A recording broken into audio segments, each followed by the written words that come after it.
폭행 시비 핵심 정리 시간입니다. 짧은 시간 안에 간결하게 정리해드리겠습니다. 나중에 때렸다 하더라도 쌍방으로 입건되는 경우가 많다라는 점을 잊지 마십시오. 두 번째, 이런 경우가 있어요.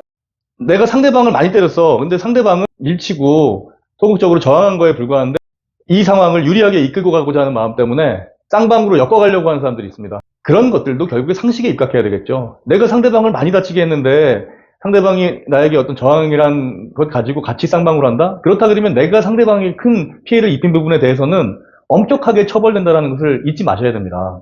그리고 그런 것들이 협상이 가능한 부분이 있어요. 근데 무슨 뭐 남자와 여자 간 데이트 폭력이라든가 이런 상황이 있어가지고 그런 쌍방 폭행 상황으로 엮어가려고 하는 시도 같은 것들은 오히려 마이너스가 되는 경우들도 있다는 점을 잊지 마시기 바랍니다.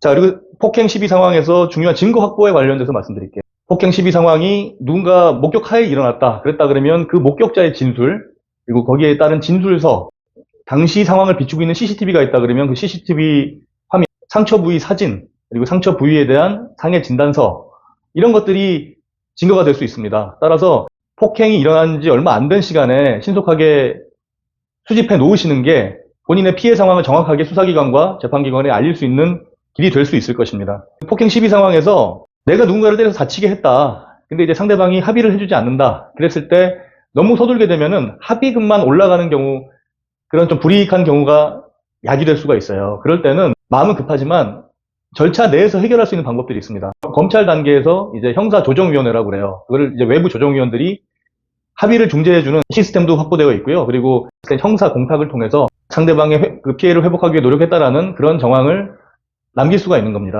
싸움이 일어나지 않으면 더 좋은 거 아니겠습니까? 근데 싸움이 일어나는 경우들이 많아요. 서로의 시시비비를 가리는 상황이 있어요. 어떤 문제가 생겨서 예를 들면 서로 운전을 하다가 옥신각신하는 경우가 있지 않습니까? 차창을 내리고 이야기하는 경우에 있어서도 그냥 시시비비만 따지게 되면 거기서 머무르는 경우가 있는데 상대방에 대한 비난으로 넘어간단 말이에요. 그것은 곧 어떤 의미냐? 이성적인 해결에서 결국 감성적인 충동으로 넘어가는 단계가 있단 말이에요. 그거를 넘어가지만 않으면 싸움이 발생하지 않습니다. 막상 본의 아니게 그런데 휘말릴 수가 있어요. 주먹이 막 날라오는 수가 있거든요. 근데 중요한 거는 그래요.